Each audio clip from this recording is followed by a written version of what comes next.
Senta na sua cadeira para assistir isto aqui que é imperdível. Eu vou te mostrar um comentarista descendo o sarrafo no ministro Alexandre de Moraes como nunca antes e fazendo algo inédito, que nem eu, nem você jamais esperávamos assistir na nossa vida. Vai chamar Moraes e vai chamar o que o Moraes faz de tantos nomes que você vai se surpreender aí. Dá uma olhadinha aqui, confere comigo. Nós estamos diante de um contexto muito grave e de muito difícil, inclusive, para o Supremo, particularmente para o Supremo. A imposição de uma medida de prisão domiciliar, ela é, como nós estamos vendo agora, ela é problemática em si mesma, porque no âmbito do processo penal brasileiro, a prisão domiciliar ela é uma medida substitutiva à prisão preventiva. Então, rigorosamente, no caso de descumprimento de alguma medida cautelar, a sequência ou a chamada escalada, ela pode redundar numa prisão preventiva. Um presídio. Um presídio. Se uma pessoa, por circunstâncias pessoais de saúde ou de idade, não pode cumprir a prisão preventiva, ou se terceiros, normalmente filhos dependentes economicamente ou enfermos, dependem daquela pessoa livre, aí a prisão preventiva ela é substituída por uma prisão domiciliar. Mas a prisão domiciliar, do ponto de vista de uma escalada aflitiva das medidas cautelares, ela não é uma medida autônoma. Então, aí nós temos um primeiro problema. E pensando ainda na escalada dessa questão jurídica que nós estamos vivenciando hoje, a medida imposta ontem trata de uma delimitação com relação às pessoas com quem o ex-presidente pode falar. E pessoas indeterminadas, tanto que estabelece uma triagem prévia, uma autorização prévia de quem pode ter contato com o ex-presidente, o que não tem amparo no Código de Processo Penal, cuja premissa é sempre a determinação de quem a pessoa não pode acessar, e não o oposto disso, como foi imposto na data de ontem. Você me lembra de... Essa decisão de decretar a prisão domiciliar, ela veio acompanhada de outras medidas completamente desproporcionais. Quer dizer, nós temos ali a proibição do ex-presidente de falar com qualquer pessoa, a não ser a sua família e os seus advogados. Eu vou parar aqui por enquanto. O que isso significa? Impedir o presidente de se comunicar de qualquer forma com qualquer pessoa. Isso fere de morte novamente o princípio, o direito fundamental à liberdade de expressão, à liberdade de comunicação e, por consequência, como eu costumo falar, do outro lado, a liberdade das pessoas se informarem e também a liberdade da imprensa. Nós temos aí vários problemas desse tipo, digamos assim, de exagero. E o outro problema, Elisa, a decretação também do mandado de busca e apreensão que se seguiu à imposição dessa medida cautelar de prisão domiciliar. Quer dizer, na minha opinião, é uma decisão que não tem qualquer fundamento jurídico para sustentá-la e, portanto, eu remeto essa decisão da busca e apreensão a um abuso de autoridade, até porque foram recolhidos todos os celulares, é uma coisa assim, eu diria que essa decisão do ministro Moraes ela está extrapolando da função de um juiz equilibrado, de um juiz que deve decidir de uma forma serena e imparcial. Eleito vice-presidente, o presidente Hugo Mota, que tem a pauta da Câmara na sua mão e decide a pauta toda semana. Diante dos fatos que se apresentam, eu quero registrar aqui, já comuniquei ao presidente Hugo Mota, que no primeiro momento que eu exercer a presidência plena da Câmara dos Deputados, ou seja, que o presidente Hugo Mota se ausentar do país, eu irei pautar a anistia. Muito bem! Muito bem! Essa é a única forma de pacificar o país. Nós precisamos pacificar, não precisamos de guerra, precisamos de pacificação. A deputada Carol Detoni trouxe aqui todos esses fatos que estão sendo revelados e me parece que essa semana terão outros fatos que o Brasil e a imprensa e nós parlamentares e o judiciário não podem ignorar. Fazendo um paralelo a isso que está acontecendo nesse momento, foi isso que aconteceu lá atrás, quando da Operação Lava Jato houve, naquele momento, um vazamento de combinados entre Ministério Público e juiz. Nós não podemos fechar os olhos para o que está acontecendo. Eu vou me ater a essa pauta e a esse assunto, que as demais pautas já foram colocadas aqui pelo senador Flávio Bolsonaro, pelo senador Rogério Marinho e pela Carol Detoni. E o Alexandre vai fazer o que agora? O maior líder político do Brasil está preso. Quais são as suas fichas agora, Alexandre? Já mandou me prender, não adianta. Prender o Eduardo também não adianta, porque a Interpol vai rir da sua cara. Você é sancionado internacionalmente. Como você pode escalar mais a situação? Acabaram as suas fichas. Acabaram as fichas do Alexandre. O medo constante de, meu Deus, se ele fizer isso, vai prender o Bolsonaro. Se fizer aquilo, vai prender o Bolsonaro. Prendeu o Bolsonaro. E aí? As suas fichas acabaram. E as nossas? As nossas não. As nossas não. Porque você tem alguma dúvida, meu caro Padawan, que haverá resposta dos americanos? Se vocês têm, se vocês tinham, não tem mais. Porque eu espero que vocês tenham visto as autoridades americanas falando sobre a prisão do presidente Bolsonaro. Vejam, por exemplo, o próprio Departamento de Estado. Segundo o pronunciamento do Escritório para Assuntos do Hemisfério Ocidental do Departamento de Estado, o ministro, abre aspas, o ministro Alexandre de Moraes, já sancionado pelos Estados Unidos por violações de direitos humanos, continua usando as instituições brasileiras para silenciar a oposição e ameaçar a democracia. Impor ainda mais restrições à capacidade de Jair Bolsonaro de se defender publicamente não é um serviço público. Deixem o Bolsonaro falar. Os Estados Unidos condenam a ordem de Moraes que impôs a prisão domiciliar a Bolsonaro e responsabilizar, essa parte é importante, e responsabilizarão todos aqueles que colaborarem ou facilitarem condutas sancionadas. Mais claro, impossível. O senhor apontar que Alexandre de Moraes é o responsável, o senhor se arrepende de ter feito essa ligação para Jair Bolsonaro? Claro que não. Eu vou me arrepender de fazer algo correto, algo que não tem nenhum tipo de problema. E não tem essa de apesar o livre. Apesar da pessoa ter matado, você foi lá e, sei lá, passou perto dela. O foco, literalmente, é o primeiro. É quem, de fato, colocou na prisão, que é o Alexandre de Moraes. A gente não vai discutir aqui a respeito das ilegalidades que ele cometeu, por exemplo, as imagens, as mensagens vazadas, onde mostra que ele, enfim, praticamente sua equipe mandava prender pessoas por postagens de 2018. Ninguém vai comentar a respeito disso. Realmente o foco é, você se sente arrependido? Sinceramente, eu acredito que nós temos coisas muito mais sérias a se tratar.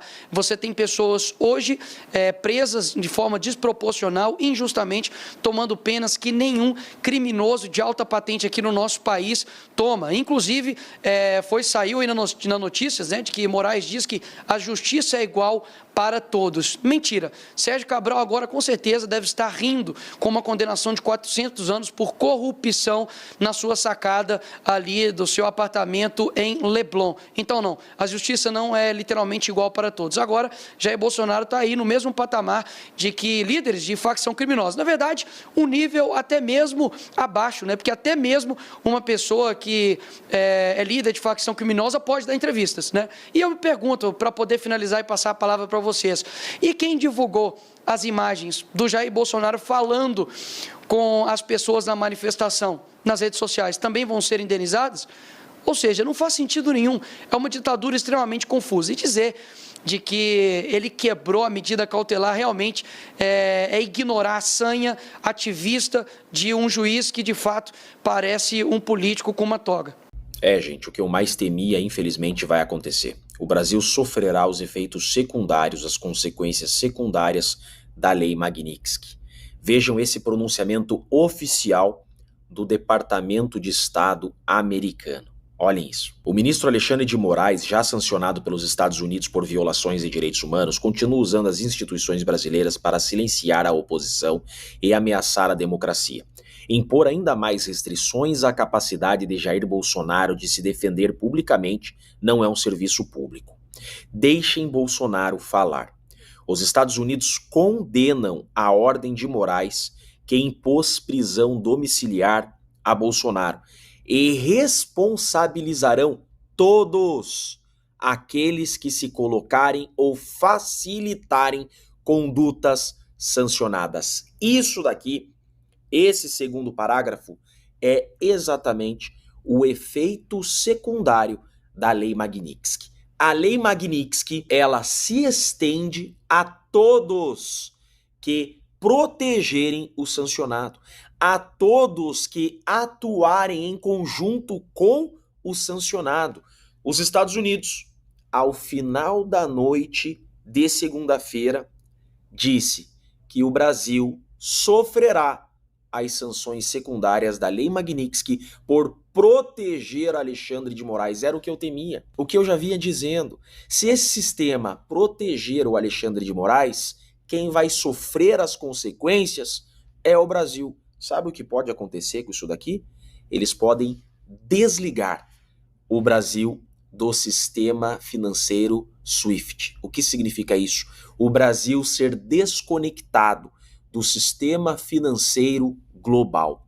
O Brasil não mais faz importações e exportações. Por quê? Porque não terá como fazer negociações comerciais. O Brasil não terá mais como pagar e receber importações e exportações.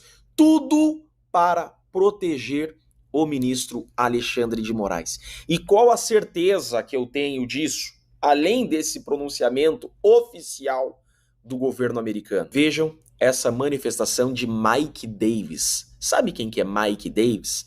Esse cara é um dos principais conselheiros jurídicos do Trump. É um cara que no primeiro governo Trump foi essencial na indicação dos ministros da Suprema Corte Americana indicados por Donald Trump. Esse cara é o cérebro jurídico do governo Trump. Olha o que ele disse também ontem, após Alexandre de Moraes decretar prisão domiciliar a Bolsonaro. A justiça está vindo como prometido. A justiça está vindo como prometido. Infelizmente, a Lei Magnitsky vai atingir o Brasil. E vai atingir o Brasil de forma muito dura. Desligar o Brasil do sistema econômico mundial trará prejuízos irreparáveis. Quem já sofreu isso? Coreia do Norte sofreu isso, Rússia, Venezuela, Nicarágua. Todos esses países sofreram efeitos secundários da Lei Magnitsky. Olha o que a Venezuela virou. Virou o que virou, por quê? Porque o sistema, o governo, protegeu sancionados pela Lei Magnitsky. A consequência é desastrosa. E aqui está a promessa do governo americano. Veja, os Estados Unidos primeiro aplicaram a Lei Magnitsky ao Alexandre de Moraes para medir o termômetro, para medir como os demais ministros se pronunciariam, como o governo brasileiro se pronunciaria. Deixaram bem claro que não largarão a mão do Alexandre de Moraes. O governo deixou bem claro que enfrentará os Estados Unidos. Escolha muito errada.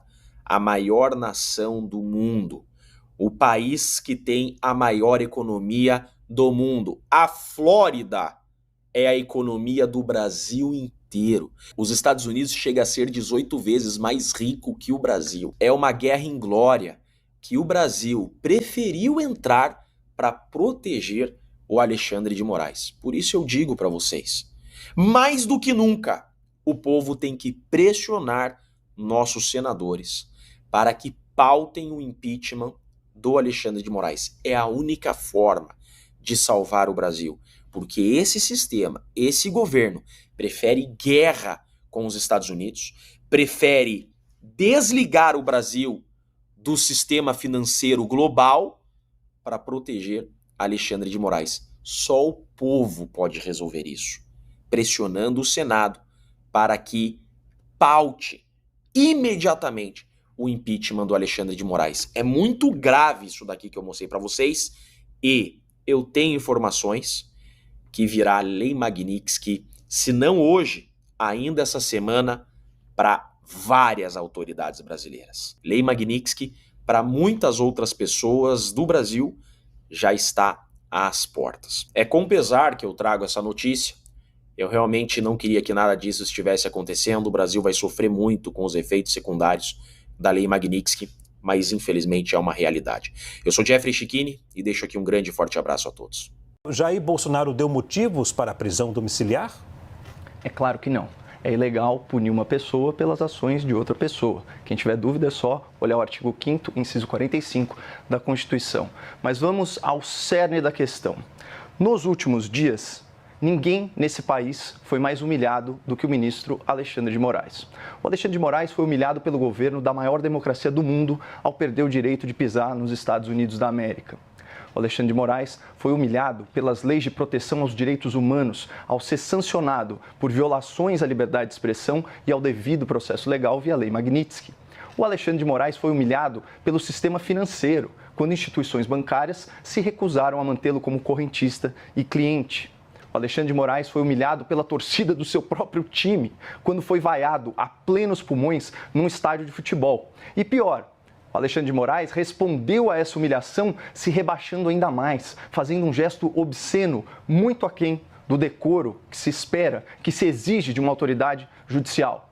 O Alexandre de Moraes também foi humilhado pela imprensa internacional, que passou a tratá-lo como potencial ameaça à democracia. E aqui, destaque para The Economist e o The Wall Street Journal. O Alexandre de Moraes foi humilhado, quem diria, também pela imprensa nacional, quando os 3 principais jornais do país, o Globo, o Estado, a Folha, foram unânimes em criticar a prática de censura prévia nas suas decisões cautelares. O Alexandre de Moraes foi humilhado pelos seus pares no Supremo, que se recusaram a comparecer ao jantar oferecido pelo presidente da República em sua defesa. E foi humilhado novamente por esses mesmos colegas ministros quando eles se recusaram a assinar uma carta conjunta em apoio à sua conduta como juiz. O Alexandre de Moraes também foi humilhado pelo seu antigo subordinado do TSE, que, exilado no exterior, alegou que cometeu graves ilegalidades a mando do ministro e que em breve denunciará publicamente essas irregularidades.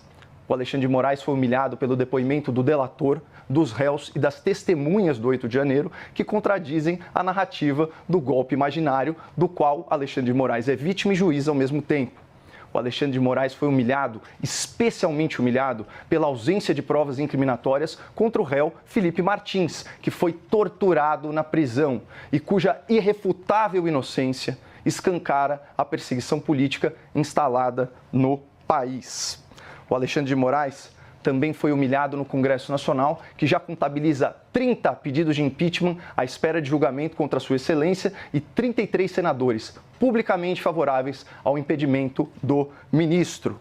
O Alexandre de Moraes foi humilhado pelo povo nas ruas, que se reuniu aos centenas de milhares em dezenas de cidades para pedir o seu afastamento do poder pela via democrática. O Alexandre de Moraes foi humilhado pelas suas próprias palavras no passado, em vídeos resgatados de antigas entrevistas em que ele condenava a censura prévia e a corrupção dos governos petistas. E como se não bastasse tudo isso, Alexandre de Moraes foi humilhado pela própria língua portuguesa ao cometer erros grosseiros de acentuação, de gramática nas suas sentenças. É preciso reconhecer que esses sucessivos episódios de humilhação pública seriam mais do que suficientes para fazer um indivíduo colapsar sob o peso da sua própria vergonha. Mas, por algum motivo, o ministro Alexandre de Moraes resiste. Talvez o seu mecanismo psicológico de defesa seja canalizar essa humilhação contra os réus do 8 de janeiro, submetendo-os à grosseria, à indignidade e ao autoritarismo. Isso explicaria por que uma mãe de família trabalhadora ficou 2 anos afastada da sua família e está sentenciada a 14 anos de prisão por rabiscar uma estátua de batom. Isso explicaria por que um parlamentar está preso há 5 anos por crime de opinião, correndo sérios riscos de saúde, enquanto lhe é negado o tratamento médico adequado e necessário. Isso explicaria também por que um réu faleceu no cárcere e outro foi torturado. Isso explicaria muita coisa, inclusive a tornozeleira eletrônica e agora a prisão domiciliar imposta a Jair Bolsonaro. Mas o Alexandre de Moraes se esquece de uma coisa: a sua humilhação é somente sua.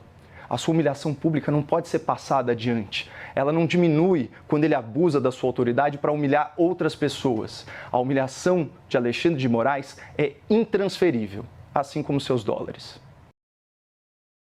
Como o senhor recebeu a notícia aí dos Estados Unidos da prisão domiciliar do seu pai, o ex-presidente Jair Bolsonaro? O Alexandre de Moraes ele não tem mais volta, né? A única possibilidade de ação dele é sempre dobrando a aposta. Inclusive eu junto com o jornalista Paulo Figueiredo, e nós temos tido uma frequência muito grande aqui na capital, em Washington, para conversar com autoridades americanas. Sempre deixamos claro que na nossa caminhada aqui existem duas constantes. Uma, o Lula sempre vai falar besteira. 2, o Alexandre sempre vai dobrar a aposta. Isso daí, na verdade, acelera a própria condição dele de ser cada vez mais reconhecido como um violador de direitos humanos.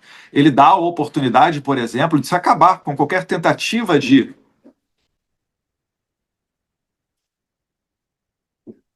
Alô? Com qualquer tentativa de dizer que essa é uma ação pessoal do Trump contra, né, o Alexandre de Moraes, ou em favor somente de Jair Bolsonaro. Então nós recebemos sem surpresa e a gente está agora trabalhando para que mais e mais pessoas, mais e mais autoridades pelo mundo reconheçam o Alexandre de Moraes como esse violador de direitos humanos. E dessa maneira, mais e mais pessoas que hoje em dia sustentam ele no poder, ainda que nos bastidores, pulem fora desse barco que está naufragando. Essa decisão do ministro Alexandre de Moraes, eu apurei que na Casa Branca já há conversas para novas sanções a serem implementadas aqui ao Brasil, né, autoridades brasileiras. Queria que o senhor se pudesse compartilhar também das suas tratativas com autoridades norte-americanas. Quais são essas sanções?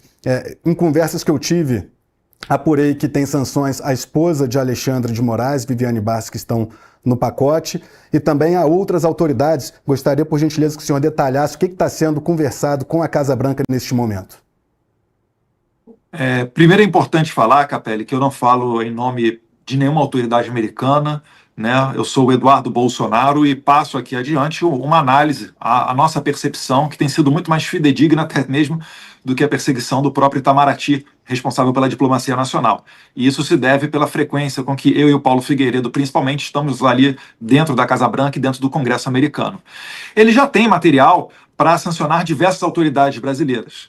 É claro, a Viviane seria uma válvula de escape para uma saída honrosa do Alexandre de Moraes, mas como ele opta por dobrar a aposta, há sim um risco muito alto de que ela também venha a tomar essas sanções OFAC, porque ela é entendida como o braço financeiro do Alexandre de Moraes. O próprio relógio que ele utiliza, de um padrão de altíssimo luxo, demonstra que não sobrevive apenas com o seu salário. E essa renda vem da sua esposa Viviane. Não à toa, acho que foi até exclusividade do Metrópolis, o anúncio de que os escritórios de advocacia de não só a esposa de Alexandre de Moraes, mas como de outros familiares da Suprema Corte, já foram mapeados pela inteligência americana. Isso é uma verdade, Capelli, é uma informação fidedigna.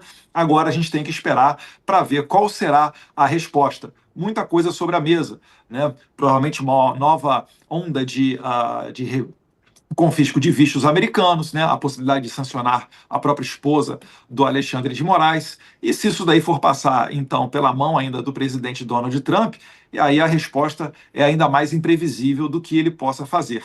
Então, vamos aguardar aí o que será feito, mas acreditamos que uma resposta à altura será dada, já que Alexandre de Moraes, com essa ação de prender de domiciliarmente o presidente Bolsonaro, ele, na verdade, está mandando um recado para os americanos de que está dobrando a aposta. Quais seriam as sanções a esposa de Alexandre de Moraes, a advogada Viviane Barsi de Moraes, que tem o escritório Barsi de Moraes. Quais seriam as sanções a ela? Porque a Lei Magnitsky, ela foi aplicada contra o ministro Alexandre de Moraes. Contra a cônjuge dele, acredito que não será essa mesma punição. Então, poderia detalhar o que está em discussão aí em relação à esposa do ministro? Sim, está em tela a própria sanção OFAC, a mesma que Alexandre de Moraes tomou, para que a sua esposa, né, a advogada Viviane, que ela também receba esta sanção. E isso daí seria, caso venha a ocorrer, mais uma vez não fala em nome de ninguém aqui dos Estados Unidos, mas isso aí se verificando seria um recado claro também para os demais ministros do STF. O que a gente está buscando aqui, Capelli, é que de uma maneira menos traumática possível, a gente consiga resgatar uma condição de normalidade democrática no Brasil. Não podem, né, prender um ex-presidente Bolsonaro antes sequer de uma condenação, por mais fajuta que seja, porque teoricamente ele utilizou de maneira indireta a rede social. Não pode, a nossa Constituição ela proíbe que alguém seja preso por conduta de outro. E não faz sentido sequer esta medida cautelar de proibir o presidente Bolsonaro de poder se manifestar nas redes sociais. Quanto mais de colocá-lo na cadeia, porque eu, o Flávio ou algum dos filhos do Bolsonaro compartilhou alguma mensagem que ele porventura deu nesses últimos dias. Isso daí é ditadura escancarada. Isso aí é violação da Declaração Universal dos Direitos Humanos, artigo 19 e artigo 21. É por isso que a sanção OFAC ela foi, sim, de maneira apropriada, aplicada a Alexandre de Moraes, que agora está na seleta lista de sancionados pelo Office of Foreign Assets Control, com membros do Hezbollah, do Hamas, pessoas da ditadura da Nicarágua, da ditadura da Venezuela. Então, um violador de direitos humanos não merece estar sentado dentro da mais alta corte brasileira. Eu espero que os senadores tenham consciência para que a gente mova Alexandre de Moraes para fora da corte. Deputado, ainda sobre a decisão do ministro que determinou a prisão domiciliar de Bolsonaro, há uma interpretação de pessoas no Supremo Tribunal Federal com as quais eu conversei, e também de algumas pessoas na política, de que teria havido, de certa forma, ali uma provocação com a postagem do vídeo, uma vez que havia uma determinação expressa do ministro Alexandre de Moraes para que não fosse utilizada rede social nem de Bolsonaro, nem por meio de terceiros, como acabou acontecendo. Como Capelli, o senhor eu não fui notificado de nada. O que não está nos autos não está no mundo. Que história é essa de Alexandre de Moraes querer obrigar pessoas que nunca foram informadas da decisão dele sobre uma conduta relativa a um terceiro, no caso de Jair Bolsonaro, que eu não poderia fazer, que o Flávio não poderia fazer? A gente tem que acabar com isso não existe, nós não somos parte desse processo. Eu aguardo até hoje, Capelli, a carta rogatória para que eu possa ter a oportunidade de me expressar dentro desse inquérito bizarro que foi aberto inicialmente para pegar o meu visto, né, o meu passaporte, digo, impetrado pelo PT. O PT está utilizando a caneta do Alexandre de Moraes. Vejam só, o líder do PT pediu o confisco do meu passaporte. O inquérito foi arquivado, depois foi desarquivado, e agora ele faz o que ele bem entender, e ele tomou essa decisão, Capelli, sem base da PGR, sem apoio da PGR, sem a parte acusatória. Ele tomou essa decisão, até onde eu sei, sem sequer o conhecimento dos outros ministros. Isso não foi referendado pela primeira turma, isso não foi referendado pelo plenário do STF. E eu sou ainda um deputado federal, o senador Flávio é um senador da República. Moraes simplesmente criou um crime chamado Gabinete do Ódio ou Milícia Digital e acha que compartilhar nas redes sociais configura esse crime. As redes sociais foram feitas justamente para isso, para as pessoas interagirem, curtirem, comentarem, compartilharem conteúdo. O que Alexandre de Moraes está fazendo, na verdade, é amordaçando Jair Bolsonaro, porque viu que, deixando ele em casa, ele ainda leva milhões de pessoas para as ruas. Para contextualizar, para você que nos acompanha aqui no Metrópolis, a decisão do ministro Alexandre de Moraes pela prisão domiciliar de Bolsonaro, de fato, ocorreu de ofício sem uma análise da Procuradoria-Geral da República. Eu apurei com fontes do STF que isso ocorreu, na visão de Moraes, porque já havia um comunicado enviado ao próprio ex-presidente Jair Bolsonaro, informando que, caso ele descumprisse as medidas restritivas, como o uso de redes sociais, né, e discursos, enfim, como teria ocorrido ali no ato, na interpretação de Moraes, o descumprimento da medida, o ministro achou que não seria necessário, julgou que não seria necessário submeter a prisão à ao escrutínio dos demais colegas da Corte. Tanto que hoje, um dia depois, a primeira turma do STF não se debruçou sobre o assunto, justamente pela interpretação do ministro Moraes de que a decisão dele estaria respaldada pelo comunicado dado naquela outra decisão que advertiu o ex-presidente. Eduardo Bolsonaro, queria continuar aqui com o senhor, informando quais outras autoridades estão na mira de sanções dos Estados Unidos. Essas autoridades têm mais ministros. A gente lembra que dos 11 ministros da Corte, 8 foram sancionados com a perda de visto e apenas Alexandre de Moraes com a Lei Magnitsky, que é a mais severa das medidas. Há a previsão de Lei Magnitsky para outros ministros. Eu apurei que isso começou a ser discutido na Casa Branca, bem como também um tarifaço, uma ampliação do tarifaço. Eu queria saber quais dessas medidas o senhor apoia. Eu acredito que dobrar a tarifa ou qualquer aumento de tarifa não vai ser o melhor dos caminhos. Eu acredito que as sanções, na medida da ação de cada indivíduo, de cada autoridade brasileira, seja o caminho mais correto. É por isso até que eu estou defendendo aqui para que não se extrapole, e talvez isso possa até ser uma estratégia do Alexandre de Moraes, não sei, e a aplicação de sanções OFAC nesse momento para outros ministros da Corte. É preciso que eles tenham esse momento para digerir que o Moraes foi sancionado, digerir que eles e os seus familiares perderam seus vistos, né? Foi um golpe duro, né? Uma ação dura, com muita energia, porque, por exemplo, o próprio ministro Barroso, todos sabem, né? É notório, tem filhos que estudam nos Estados Unidos, que moram nos Estados Unidos, ele tem uma LLC, uma empresa nos Estados Unidos, com um apartamento avaliado em 22 milhões de reais, e ele não vai poder sequer visitar esse apartamento.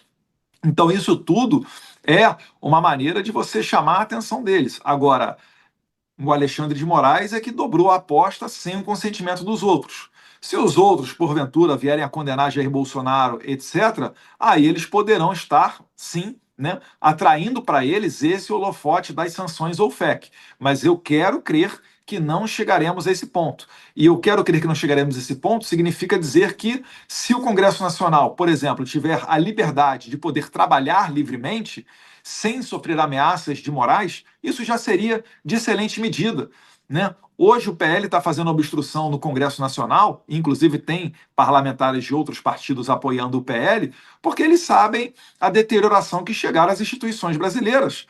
Você tem dúvida, Capelli, que em algum momento Alexandre de Moraes vai proibir vocês do Metrópolis ou qualquer outros meios de comunicação de concederem a mim um espaço para dar entrevista? De que futuramente, se o Alexandre de Moraes continuar a vencer nesse jogo, ele vai tirar as minhas redes sociais? Isso vai acontecer. Ele está seguindo um manual, né, um by the book, ponto a ponto, tirando as liberdades de todo mundo. Eu lembro quando o Bolsonaro ia dar uma entrevista para o Metrópolis e cancelou em cima da hora, ocorreu um debate para saber se ele poderia ou não dar entrevistas, porque a decisão do Moraes era muito confusa. E ela é propositalmente confusa, porque assim o Moraes tem, né, a seu favor a conveniência de decretar ou não a prisão do Bolsonaro, como ele fez agora.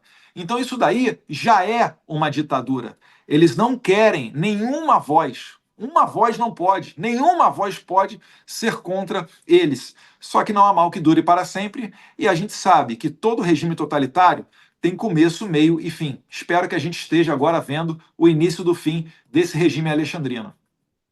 O senhor acredita, então, que o senhor defende que sanções via Lei Magnitsky só sejam aplicadas a mais ministros do STF após o julgamento de Jair Bolsonaro, é isso? Eu defendo que sejam aplicadas de acordo com a conduta individual de cada um dos ministros, né? Não pode agora o Alexandre de Moraes sozinho, numa canetada, responsabilizar todos eles ao mesmo tempo. E a gente tem que aguardar, tem que dar o momento para que consigamos, né, caminhar em direção a uma pacificação.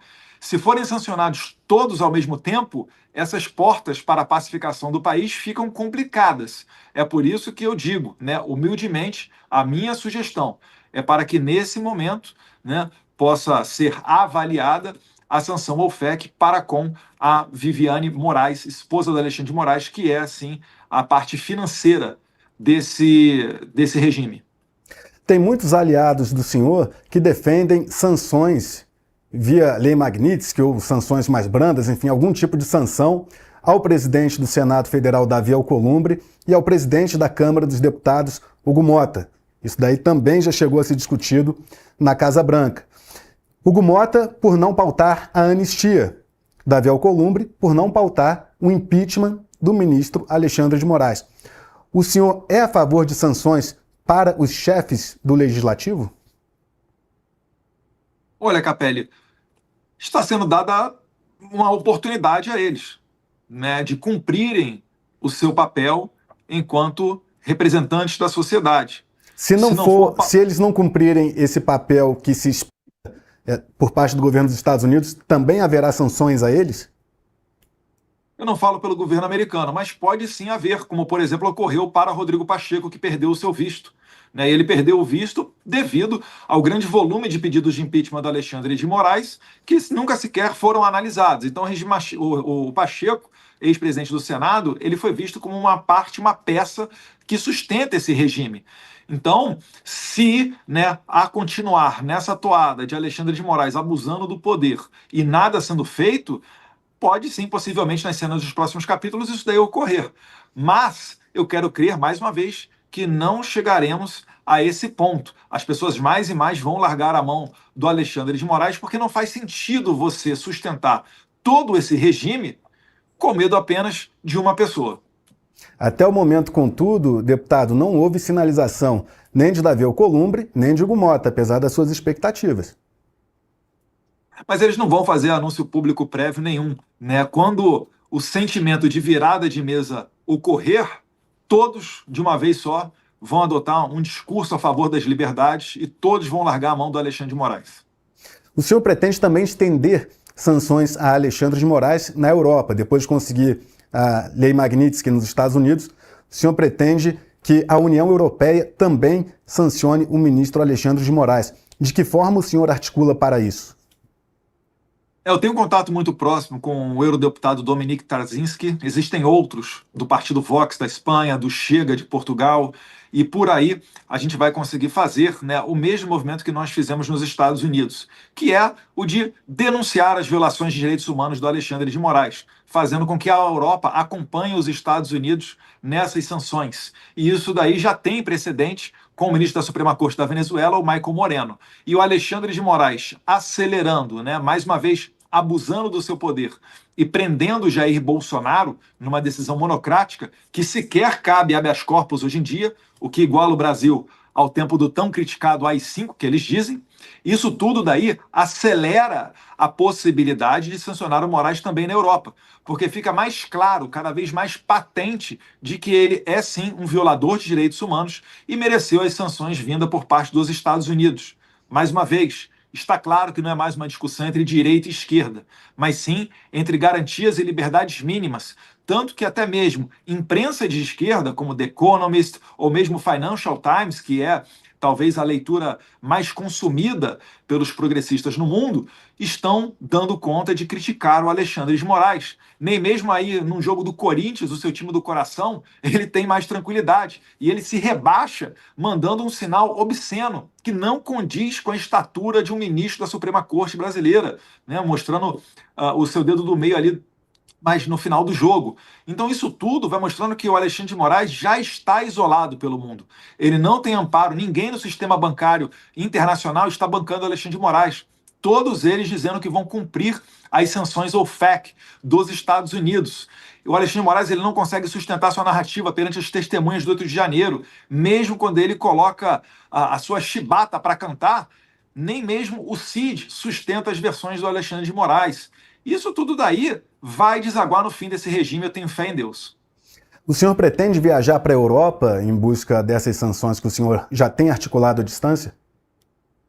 Sim, pretendo ir ao Parlamento Europeu. Já tem um convite feito pelo parlamentar polonês Dominique Tarzinski, né, para viajar para lá, dentre outros países. Então, está na nossa rota. Eu só tenho que me assegurar de que eu não serei mais uma vítima do Moraes e fazer, né, gestões para descobrir se a Interpol está ou não pedindo a minha prisão. Eu acho difícil que a Interpol siga validando as decisões do Moraes, uma vez que ele já teve a extradição do Oswaldo Eustáquio negada pela justiça espanhola, a extradição do Alan dos Santos negada pelos Estados Unidos, ainda durante o governo Biden, e mesmo os brasileiros que o Alexandre de Moraes pediu a prisão e extradição na Argentina, em que pese meia dúzia ainda seguirem presos, o que é lamentável, nenhum deles foi extraditado. Então, há esse caminho e muito provavelmente a gente vai estar com as malas prontas indo para a Europa para fazer esse mesmo trabalho, porque eu não vou desistir do meu Brasil.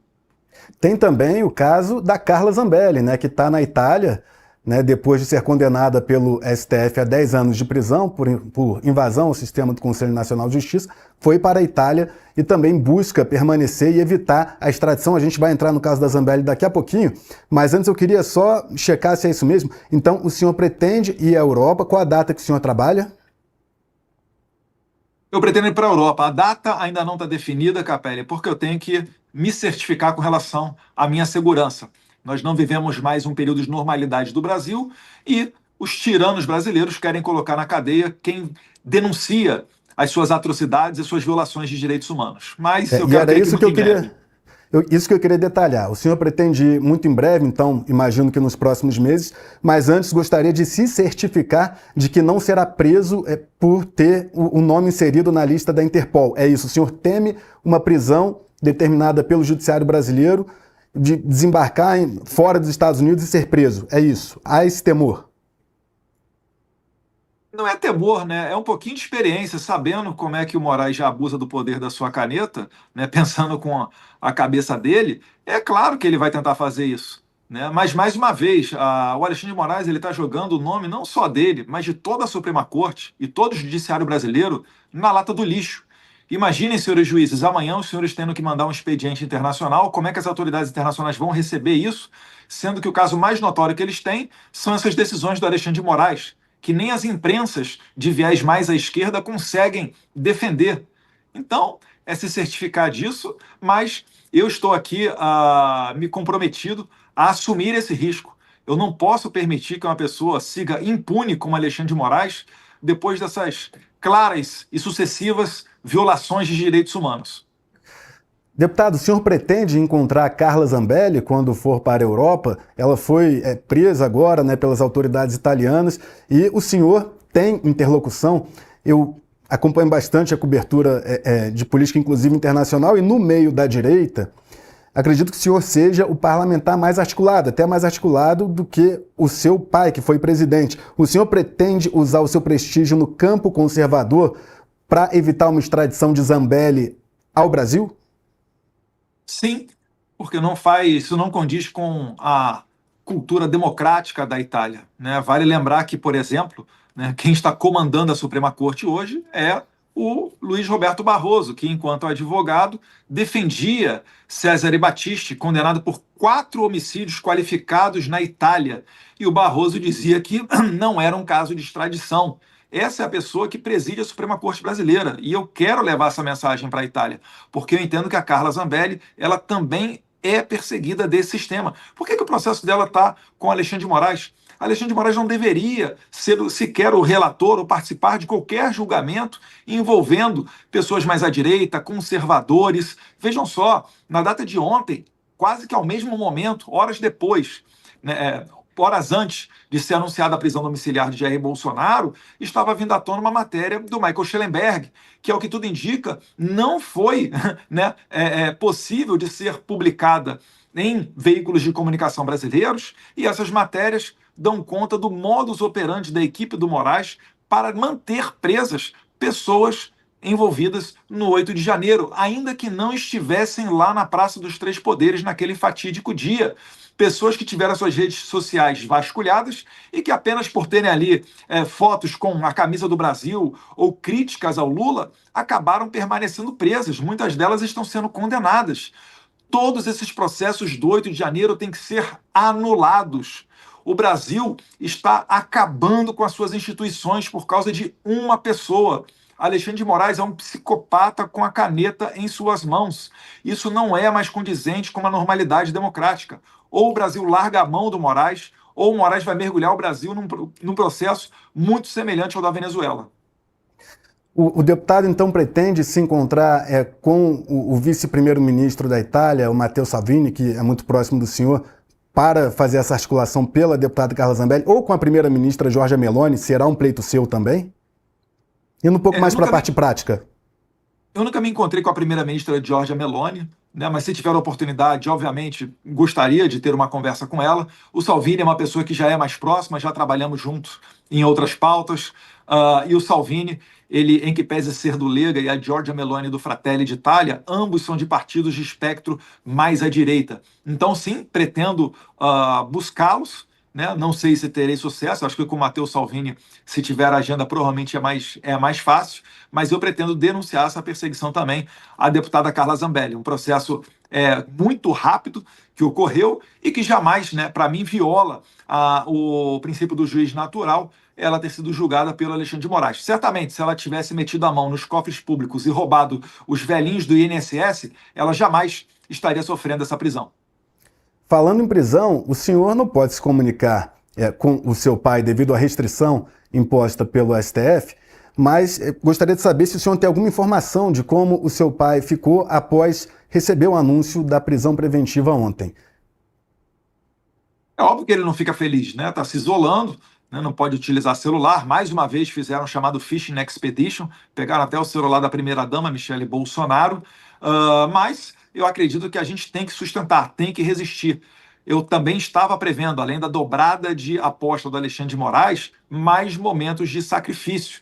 Então isso daí tem que ser entendido como normal nesse processo de fim de regime, de combate à ditadura, né? Todos os ditadores, nos momentos finais do seu regime, eles sempre também dobraram a aposta, tentaram fazer contraofensivas, e é natural que o Alexandre de Moraes vá tentar fazê-lo também. Mas, se seguirmos adiante e tendo liberdade de expressão para denunciar os crimes deles, sem se importar com a perseguição que ele vem a fazer contra nós venceremos, pode ter certeza disso. O senhor deu essa informação aí que teve a apreensão do celular da Michele. O senhor chegou a conversar com ela para saber a reação dela naquele momento? Não, ainda não, Capelli, ainda não. Outra pergunta que eu queria fazer para você, ainda dentro do pacote de sanções dos Estados Unidos ao Brasil, é a questão do tão falado tarifaço, né? A gente lembra que as sanções não foram apenas a ministros da Corte, com a perda de visto, não apenas ao ministro Alexandre de Moraes, com a perda do visto e a lei Magnitsky, mas também a questão do tarifaço que elevou aí a tributação norte-americana sobre produtos brasileiros. O senhor se arrepende de articulação em solo norte-americano ter também levado ao tarifaço? De maneira nenhuma, né? Essa foi uma estratégia, um caminho decidido pelo presidente Donald Trump, né? E certamente ele é um negociador muito melhor do que eu, visto que tem um sucesso em sua vida empresarial gigantesco, né? Ele optou por fazer essas tarifas por entender que existem pessoas do mercado financeiro, da parte econômica brasileira, que dão suporte ao Alexandre de Moraes. E nas palavras do seu próprio representante comercial, o senhor Jamison Lee, ele diz que 10% das tarifas são por razões comerciais, 40% é devido à geopolítica, ou seja, devido à crise institucional. Eu também gostaria de que essas tarifas não fossem aplicadas, mas, para tanto, é preciso o Brasil voltar à sua normalidade democrática. Não existe, né, não é frutífero você se quer fazer uma delegação de alto nível de senadores para virem aos Estados Unidos tentar negociar essas tarifas sem antes dar um primeiro aceno de que o Brasil está comprometido com o resgate da sua normalidade democrática. Por isso que eu critiquei a vinda dos senadores aqui para o solo americano. Primeiro, porque só se encontraram com desafetos de Trump, né, opositores políticos de Trump, e isso daí com certeza não contribui para solucionar o problema, mas também porque tentam trazer aqui a possibilidade de recuo do presidente americano. E como sabemos, o Moraes, né, sempre identifica qualquer medida nesse sentido como uma fraqueza. Por isso que eu tenho batido na tecla que cada vez que o Moraes dobrar a aposta, nós temos que dobrar a aposta também nessas respostas internacionais. É por isso que mesmo com a decretação da prisão do meu pai, mesmo sendo uma pessoa inocente, sem crimes, sem provas, apenas pelo sofá da sua casa ter acenado a manifestantes que estavam nas ruas celebrando, né, pela primeira vez uma medida rigorosa contra esse ditador chamado Alexandre de Moraes, mesmo com a prisão de Bolsonaro, eu não me intimido e vou seguir levando adiante a possibilidade de sanção de Moraes também na União Europeia. No final, Capelli, não haverá nem Paris. O senhor tem aí sanções e mais sanções ao ministro Alexandre de Moraes, e isso tem levado aí um acirramento também, né? O Brasil, pesquisas mostram, né, que tem muitos apoiadores, tanto do ex-presidente Jair Bolsonaro e muitas pessoas também apoiando as medidas tomadas pelo ministro Alexandre de Moraes. E no meio disso tudo, aconteceu, né, o ato no último domingo, em apoio a Jair Bolsonaro e um protesto também contra Alexandre de Moraes em diversas cidades aqui no Brasil. Como o senhor avalia a atuação de Tarcísio de Freitas? Por que eu pergunto? Porque Tarcísio não foi ao ato, ele disse que tinha que fazer um tratamento na tireoide, um procedimento, levou alta no mesmo dia, e quando Bolsonaro foi preso, ele emitiu um comunicado duro, né, contestando a decisão do STF, mas sem citar o ministro Alexandre de Moraes. O que levou, por exemplo, Silas Malafaia, o organizador desse ato na Avenida Paulista, a bater duramente em Tarcísio. Como o senhor avalia a postura de Tarcísio? Eu acho que o pastor Silas Malafaia tem muito mérito naquilo que ele disse na Avenida Paulista. Ele tem sido uma pessoa excepcional, principalmente nessas manifestações de rua, e já entendeu que com Moraes não existe um caminho meio termo, não existe um diálogo. Pode haver diálogo até com outras pessoas, outras autoridades brasileiras, mas com o Moraes não. É por isso que nunca esteve sobre a mesa qualquer tipo de recuo ou retirada de sanções com relação ao ministro Alexandre de Moraes. Né? Já com relação ao governador Tarcísio, ele opta por um outro caminho, diferente do meu. Tudo bem, eu acho que o julgamento aí tem que ser feito de cada um. Eu acredito que com Moraes só vai funcionar, né, se for uma medida forte, impactante. Do contrário, será mais do mesmo, mais do que nós já vimos num passado recente, mesmo quando Bolsonaro era presidente. Veja só, né, para citar apenas um dos casos, quando Bolsonaro não foi reeleito em 2022, naquela eleição que nós vimos como é que foi, o STF retomou o caso de Daniel Silveira e pela primeira vez na história anulou uma anistia, um perdão presidencial. Então é contra essas pessoas aí que a gente está lutando. Eu não posso entender que existe um meio do caminho, uma normalidade, se eles têm, por exemplo, abertos um inquérito desde 2019, chamado inquérito da fake news. Fake news que no Brasil sequer é crime, né? E eles nunca falam qual fake news que é, né? Normalmente acusam a gente de fake news e não detalham qual seria a conduta criminosa, justamente porque não há crime. Nós não podemos viver, né, achando que estamos numa democracia normal num sistema como esse daí. É por isso que eu digo, né, o fim daqueles acordos infrutíferos do passado passa por uma ação determinada e forte contra o Alexandre de Moraes. Concepção, deputado, o governador Tarcísio de Freitas busca encontrar um meio-campo com o STF, com o ministro Alexandre? Um consenso?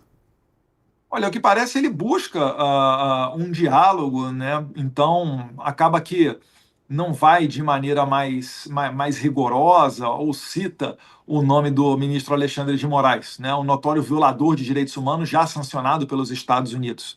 Eu acredito que é normal todos nós começarmos a chamar o Alexandre de Moraes de um violador de direitos humanos, porque é isso que ele é isso que foi decretado pela maior democracia do mundo, não foi um país qualquer.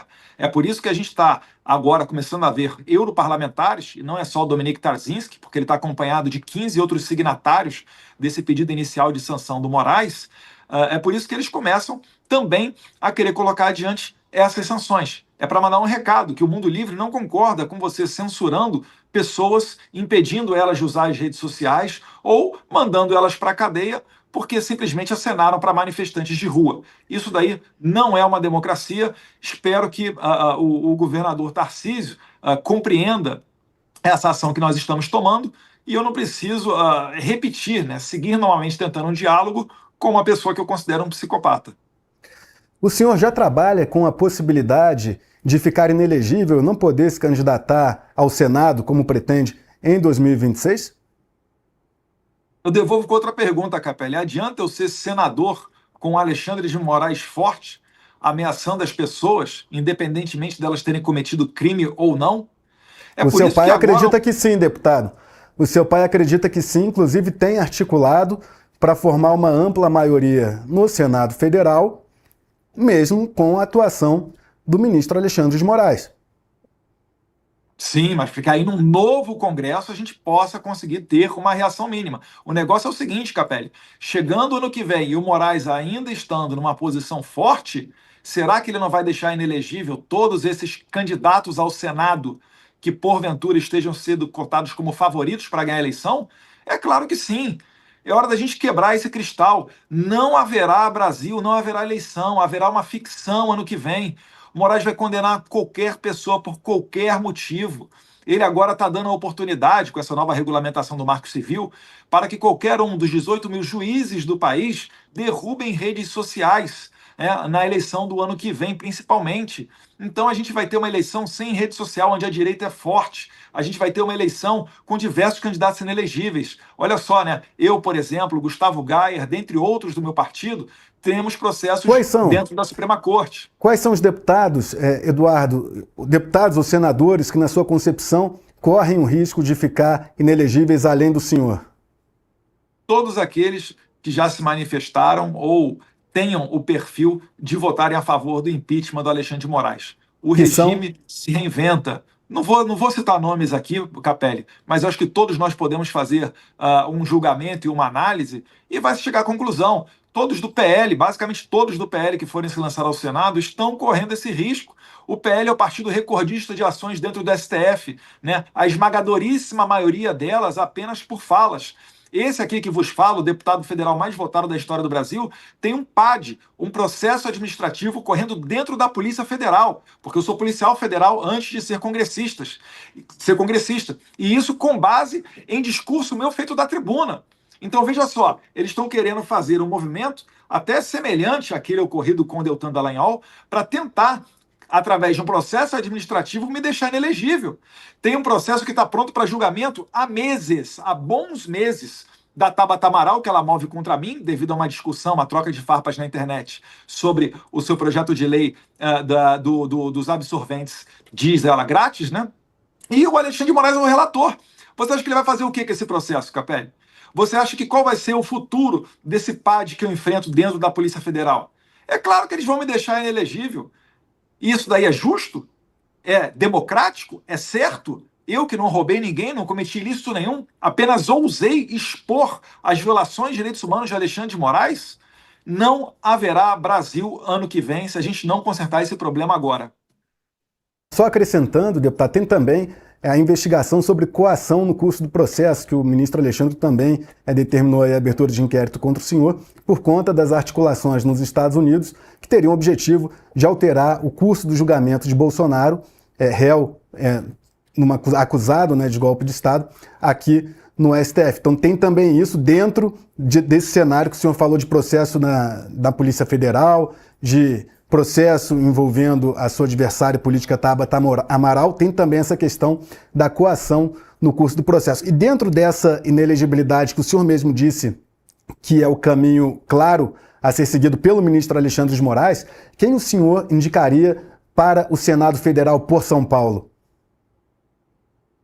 Olha, Capelli, primeiro é necessário dizer que essa narrativa que o Moraes tenta construir, dizendo que eu estou fazendo uma atuação de maneira pessoal para salvar apenas Jair Bolsonaro, isso daí é uma mentira. Né? O ponto número 1, o meu trabalho aqui é para dar liberdade a todos os brasileiros. Número 2, esse crime de coação mediante o curso do processo, ele é impossível de eu cometer, porque eu preciso, primeiro, ter uma ação ilícita. E todas as ações vindas aqui dos Estados Unidos, elas são legais. A Lei Magnitsky é uma lei. A retirada de visto é um poder que só diz respeito, é um poder discricionário do governo norte-americano, do secretário Marco Rubio. Eu não faço nada, eu não assino nada. O máximo que eu faço é expor as violações de direitos humanos. E além disso, né, além de serem legais, essas práticas elas não estão à minha disposição. Se eles realmente estivessem pensando em um mínimo de justiça para mover uma ação dessa, teriam que colocar o Donald Trump e o secretário Marco Rubio debaixo de investigação no Brasil. Como eles não têm coragem para fazer isso, eles tentam abusar de mim, eles tentam fazer do meu pai um refém para me obrigar a parar com o meu movimento aqui nos Estados Unidos. Então, de antemão, eu falo que isto não ocorrerá. Agora, se eu não puder me candidatar e a gente tiver a possibilidade de ter eleições ano que vem, o que eu acho muito difícil, existem nomes bons na política de espectro mais à direita. Tem o deputado estadual Gil Diniz, né, tem o secretário Derrite, você tem o pastor Marco Feliciano, que é uma pessoa que busca também a possibilidade dessa candidatura, mas isso daí está em aberto. Mais uma vez, Capelli, é difícil você acreditar que vai existir eleição no Brasil com um Moraes forte. Ele vai continuar abusando do seu poder e vai levar o Brasil para o fundo do buraco. O argumento do ministro é que as articulações nos Estados Unidos objetivam alterar o curso do julgamento de Jair Bolsonaro aqui no Brasil, né, pelo STF, e o senhor argumenta que as suas ações em solo norte-americano seriam legais e, portanto, não passíveis de investigação por coação no curso do processo. É só você ver, Capelli, a carta, por exemplo, a declaração da Casa Branca, ela é expressa, o título dela fala na deterioração da democracia brasileira e cita vários pontos, como, por exemplo, a censura ao jornalista Paulo Figueiredo e outras ordens bizarras para tentar prender cidadãos americanos por conta de posts que eles fizeram nas redes sociais a partir do solo americano. Também tem no contexto ali o caso do Rodrigo Constantino, dentre vários outros. Então não é uma questão pessoal de vamos salvar o Jair Bolsonaro. O Jair Bolsonaro ele é mais uma das vítimas do Alexandre de Moraes. Está sendo acusado de um golpe aí, que eu chamo de golpe da Disney, e todo mundo sabe que não existe qualquer nexo que conecte ele a esses fatos. Nem mesmo o Cid assume que ocorreu, né, qualquer tipo de coisa relativa à ordem de Jair Bolsonaro para qualquer fato desencadeado aqui no Brasil. O senhor vislumbra a mudança na composição do Supremo Tribunal Federal para alterar o curso do julgamento de Bolsonaro? Algum ministro que já se mostrou a favor de uma condenação recuou diante da ofensiva dos Estados Unidos? Olha, nós vimos aí o ministro Fux sendo contra a imposição de tornozeleira no presidente Jair Bolsonaro, né? Ele já vinha dando algumas sinalizações de que não estava confortável com esse processo todo. Ele participou da oitiva de diversas testemunhas presencialmente, mostrando seu interesse nessa situação. Agora, com certeza, pelos bastidores, a gente sabe que tem vários outros ministros que não estão confortáveis com essas medidas do Alexandre de Moraes. Se tivessem confortáveis, teriam assinado uma declaração em apoio ao Moraes por ocasião do recebimento da Lei Magnitsky, das sanções OFAC, que ele recebeu. E o Moraes não conseguiu fazer, nem sequer a maioria dos membros do STF, uma carta a favor dele, restando ao presidente da Corte, né, ministro Barroso, a fazer uma declaração em tom cabisbaixo, apenas para registrar um suposto, né, posicionamento da Corte. E depois, numa nova investida, convocou o presidente Lula para fazer um jantar, em que não foi nem a maioria dos ministros. E o Fachin só foi de última hora dizendo: olha, não estou indo em apoio ao Alexandre de Moraes, eu estou indo a esse jantar porque eu sou o próximo presidente da Corte. Então, cada vez mais o Moraes está sendo isolado. Tem uma matéria muito boa do Poder 360 dando conta disso daí também. Tem uma visão de parte dos aliados de Bolsonaro de que o ministro Gilmar Mendes, por ser o decano da Corte, o ministro mais antigo, ele seria uma espécie ali de voto de Minerva, um fator determinante na composição do Supremo. O senhor já procurou se reunir com o ministro Gilmar Mendes? Porque até onde eu sei das minhas apurações, o ministro Gilmar tem se mostrado totalmente favorável à atuação do ministro Alexandre de Moraes. E Gilmar Mendes é sim, né, um ministro, por ser o mais antigo, decano, que exerce influência sobre os seus pares. O senhor já buscou alguma interlocução com Gilmar Mendes? Capelli, até por questões éticas, não é bom a gente colocar tudo a público. O que eu posso garantir para você é que os bastidores estão aí pegando fogo, né? Muita gente se falando, muitos interlocutores, muito brainstorm, né? Debates de ideias, e talvez daí possa nascer até uma solução. Agora, o que é claro é que nesse ambiente já temos uma Suprema Corte que nem sempre segue a lei, né? Eu estou sendo até eufemista aqui para falar. Então, cada vez mais a gente vê ministros como Alexandre de Moraes pisando na arena política. E, obviamente, quando eles fizerem isso, eles vão tomar cada vez mais críticas, tal qual tomam, né, senadores e deputados federais.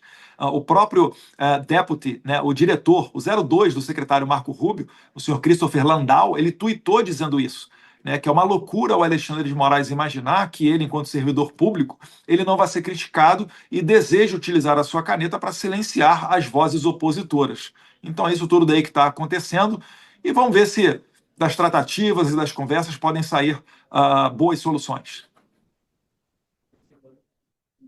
Da nossa entrevista, da nossa conversa, queria levantar antes um discurso do senador Hamilton Mourão, que foi vice-presidente no governo Bolsonaro, dizendo que o presidente dos Estados Unidos, Donald Trump, não deve meter o bedelho no Brasil. Como o senhor vê a declaração de Hamilton Mourão? Capelli, eu não vou perder tempo, né, da nossa preciosa entrevista comentando o que o Mourão fez, né? Eu deixo o público, né, do Rio Grande do Sul, principalmente os eleitores dele, falarem por mim.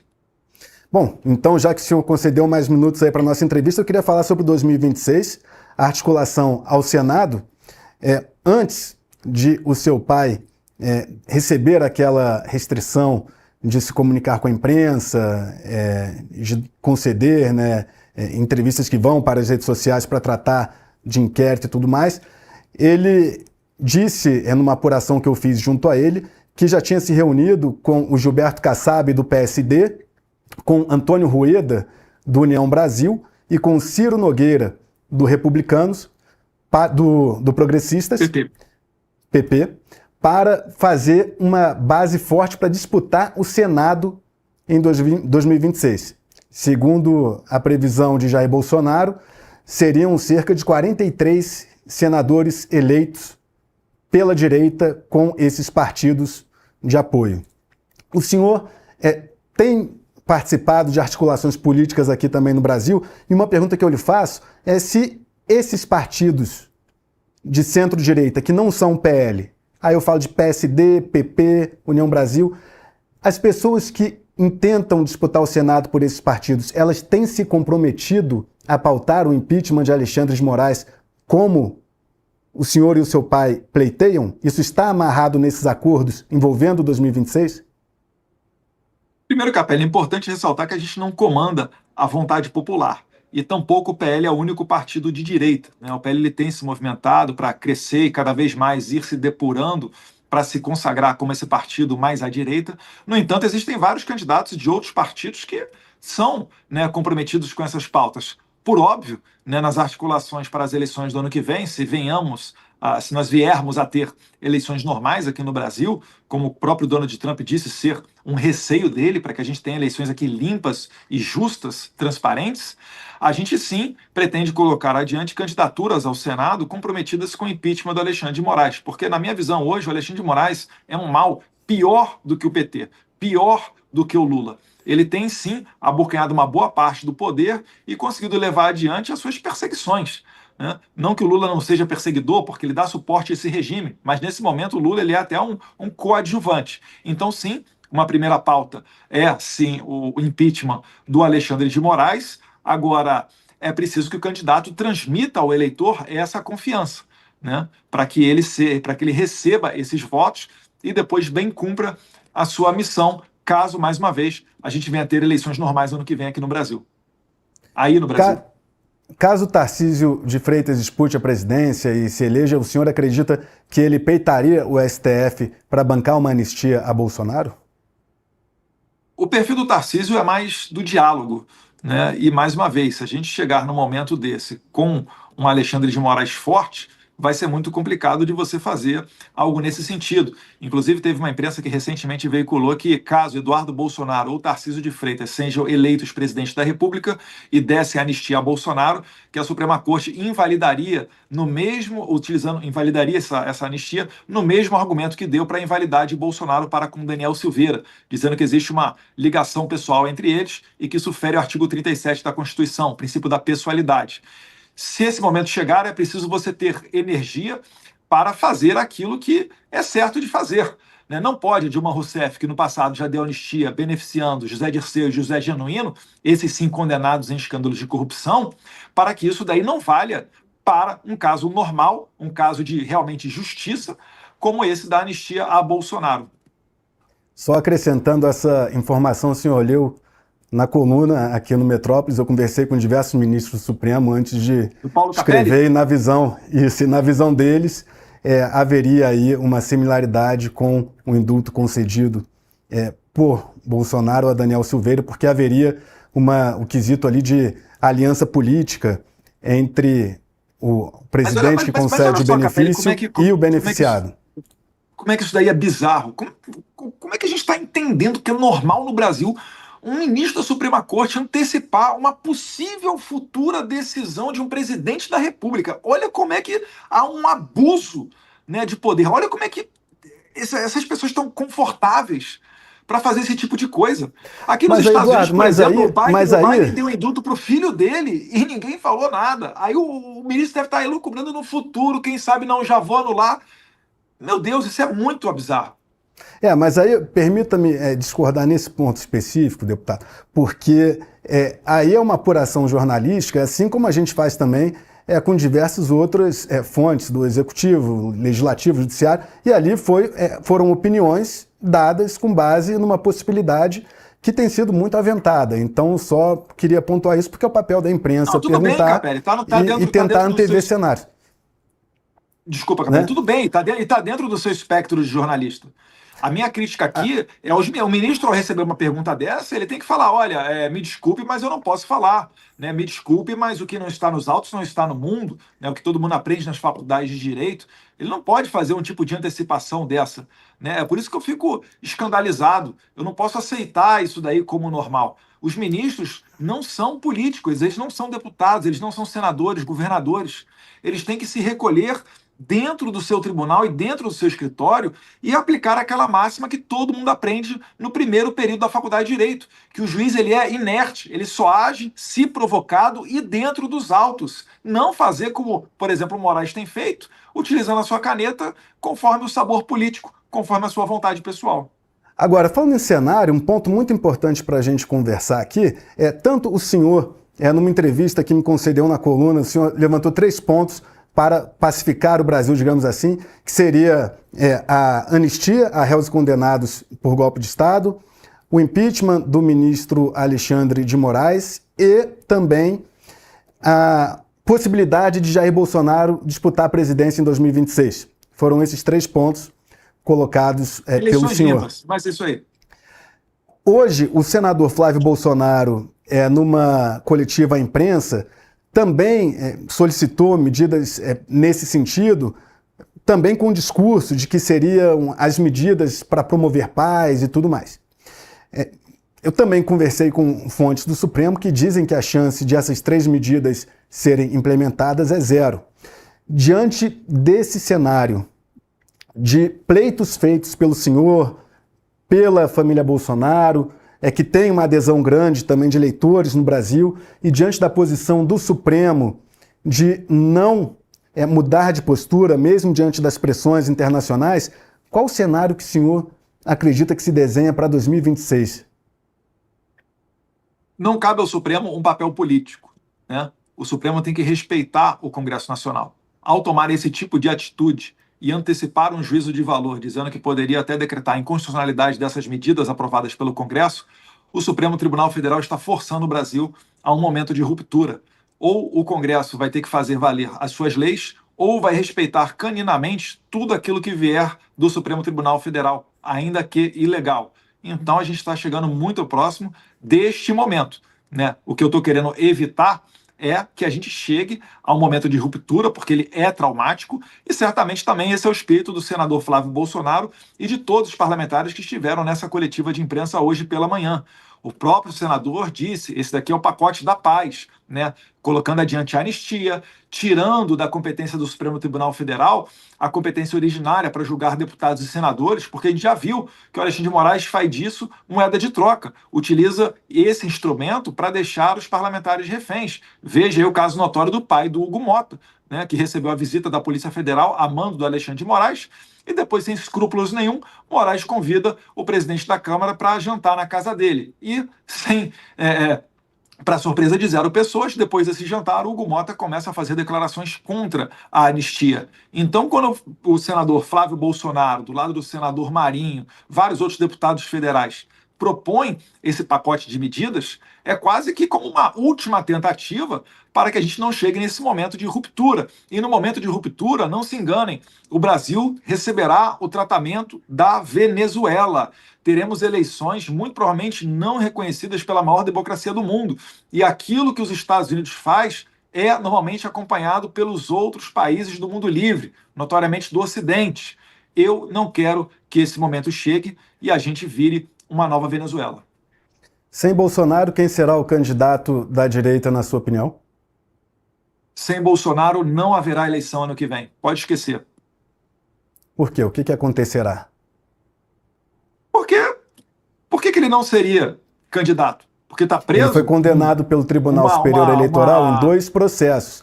A questão do bicentenário da independência e a reunião com embaixadores. Foram essas condenações no TSE que o tornaram inelegível.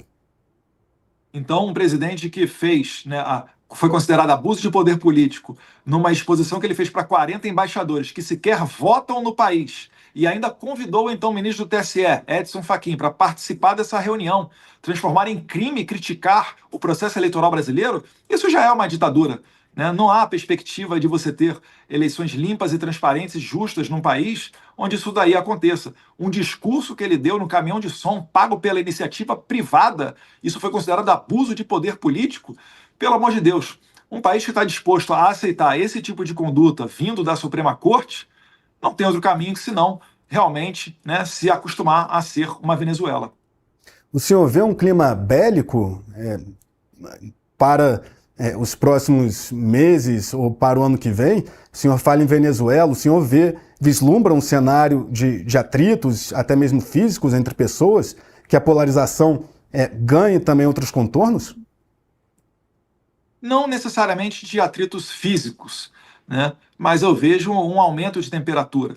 Né? Eu não consigo entender que as pessoas possam achar normal toda essa situação.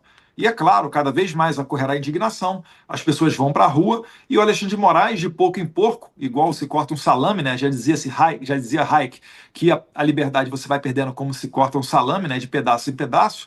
Pouco em pouco o Alexandre de Moraes vai fazendo a consolidação desse regime. E aí a gente passaria a ser um país muito mais semelhante do que a Venezuela. É isso que eu estou falando aqui. Não estou defendendo nesse momento qualquer tipo de ação bélica, tá? Mas pressionar para que Alexandre de Moraes não siga mais dentro da Suprema Corte brasileira, porque ali não é local de um violador de direitos humanos. Deputado, muito obrigado pela sua participação. Aproveito, e assim como em outras entrevistas que faço, abro um espaço para considerações finais, caso o senhor assim queira. Muito obrigado e o convite está aberto aqui para retornar também à participação no Metrópolis. Obrigado pelo espaço, Capelli, obrigado aí ao Metrópolis, tá? Pela coragem de abrir os microfones para mim. Eu acredito no meu país, eu acho que dá para resgatar o Brasil ainda. Eu peço o apoio de todos vocês brasileiros, tá? Para que nós façamos aquilo que Jair Bolsonaro não pode fazer mais, que é levar a sua voz ao maior número de pessoas possível. Se não fosse importante, Moraes não estaria censurando as tias do Zap e jogando na cadeia, há dezenas de anos de cadeia, pessoas simples e comuns que participaram daquele ato em 8 de janeiro, dentre outras, né? Então a nossa luta seguirá sendo por liberdade e eu tenho muita fé em Deus que a gente vai atravessar esse momento e vai sair mais forte do outro lado. O Brasil não merece e não será terra desse regime nefasto. Muito obrigado. E só uma última aqui para pontuar bem, o senhor é contra sanções como mais tarifaço para o Brasil e é contra sanções a outras autoridades, além de Alexandre de Moraes. Neste momento, nas conversas que o senhor tem contra a Casa Branca, o senhor se colocou dessa forma. Procede, é isso? Sim, eu acho que não é o momento de você dobrar as tarifas, eu acho que não é o momento de ir por esse caminho, mas, mais uma vez, né, quem pode tomar essas decisões é o presidente dos Estados Unidos, uma pessoa que está acostumado com as mesas de negociação. Eu acredito que seria apropriado sanções ou FAC contra a esposa do Moraes, porque ela sustenta, né, essa parte financeira ali da família Moraes. Perfeito. Deputado federal Eduardo Bolsonaro, do PL de São Paulo, muito obrigado pela sua participação e obrigado também a você que nos acompanhou até agora aqui no Portal Metrópolis. Se inscreva no canal, acompanhe as redes sociais, Instagram, Facebook, TikTok. Se inscreva e até a próxima. Tchau, tchau.